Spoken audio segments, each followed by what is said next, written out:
ဒါကတော့နောက်ဆုံးသင်ခန်းစာဝါဆွဲဟတ်ထိုရရဝါဆွဲဟတ်ထိုအတွက်ပေါ့နော်အဲ့တော့အဲ့ဒီဟာလေးတွေကိုသင်တဲ့အခါမှာကျမတို့ကအရင်သင်နေကြအတိုင်းပဲအခရာတွေနဲ့ကျမတို့တွဲလိုက်မယ်တွဲလိုက်တဲ့အခါမှာဒါမျိုးလေးဖြစ်လာမယ်ပေါ့နော်အဲ့တော့ဒါမျိုးလေးဖြစ်လာတဲ့အခါမှာကျမတို့တစ်လုံးချင်းစီရဲ့ပုံစံကိုတင်ပါမယ်နာငယ်ဝါဆွဲဟတ်ထိုနှွားနာငယ်ဝါဆွဲဟတ်ထိုရေးချ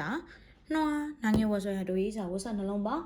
နှွားဒါမျိုးလေးပေါ့နော်အဲ့တော့ပြီးရင်ဝါဟာရမှာကျမတို့ဒါမျိုးလေးတင်မယ်တဝေထို့ရကဝါဆွဲဟတ်ထိုရွှေပါဆောင်ရပင်တသိတင်ပြန်လာဝါဆွဲဟတ်ထိုရေးချဝတ်ဆက်နှလုံးပေါင်းလွှားပြန်လွှားဒါမျိုးလေးပါအဲ့တော့ပြီးရင်စာပိုက်တုတ်ကုန်မရေရွှဲနေသည်ဒါမျိုးပေါ့နော်အဲ့ဒါလေးကိုကျမတို့သင်ပါမယ်ဝါကြအနေနဲ့ကတော့ကျမကဒါမျိုးလေးပါရှင့်အဲ့တော့ဒါလေးကိုဖတ်ပြပါမယ်ပါဆောင်ရပင်တသိတင်ပြန်လာဝဆွဲဟတ်တို့ရေချဝဆနှလုံးပေါက်လွှားပြန်လွှားမာရပင်ချဝဆနှလုံးပေါက်မြပြန်လွှားမြ